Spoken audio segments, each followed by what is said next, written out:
on this not so exciting new episode of So I Watched a YouTube Video. It's getting cold out there. We're back in Oregon, and it may not be Minnesota, but yes, we use these too. And a helpful little thought is to maybe test it before you go put it out in the barn or on your well pump equipment. That would be a great idea.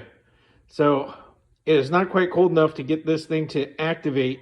So I'm going to toss it in the deep freezer for an hour or so and see if we can't get this thing to chill. So my neighbor Ed, up and over the hill at Gosling Farms, in his videos, he was saying how cold it was getting. I believe him.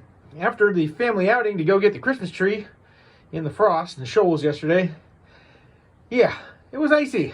So it's time to get things buttoned up here. We're going to turn the hose to the barn off. We're going to get our light plugged in with our thermostatically controlled outlet. And then we're going to be just fine for winter, because if the power goes out, that's okay. Generator is going to come on. Now I know, I could just use one of these little doohickeys after this thing is chilled and see if it makes a circuit and it comes on. Or I could step it up a notch and I could use this doohickey over here and check it out after it comes out of the freezer. But no, that's not how we work around here, because that would mean having the right tools. I'm just going to stick it in the wall, and I'm going to plug something in and see if it turns on. And then I'll know if my thermostatically controlled outlet is functioning properly. And so through the magic of YouTube, there's two of them in there. Yes, I picked up another one that was floating around. Now I know what you're all thinking. Just plug it in. It's got a little light.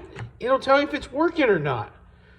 I don't know if I trust that light alone, but I do trust that my Makita battery charger light is blinking after I've plugged it in. So this is a good. Now I'm going to unplug this one, and I'm going to plug in the other one and test it. Whoop. There we go. Lights on. Lights on. Life is good. Now, go plug these in the well pump and on the chicken water, and everything should be just fine.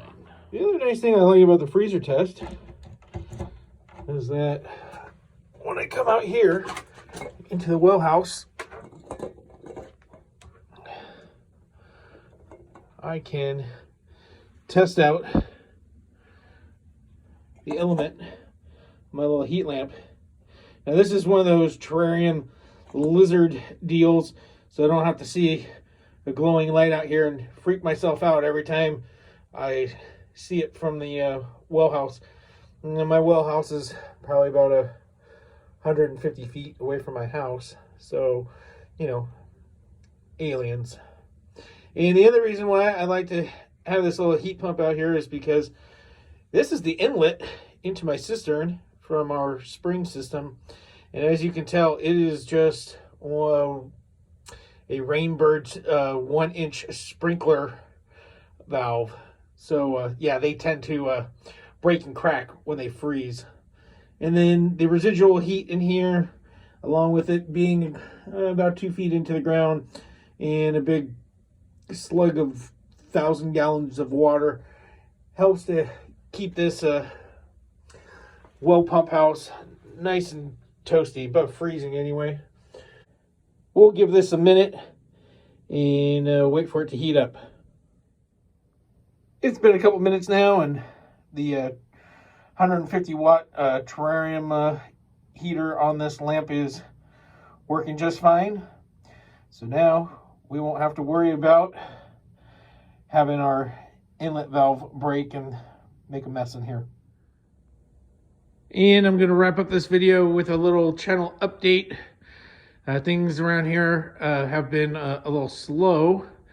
My father got sick this spring and passed away this summer, so I've been doing a lot of bouncing back and forth between here and my mom's place down in California, kind of wrapping things up, getting the tractor fixed and getting things in my dad's shop squared away.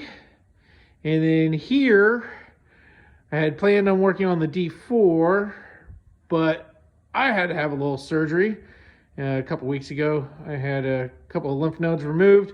No worries. As of now, everything's fine. So as I heal, I'll be getting back into this. We're going to have to rip apart this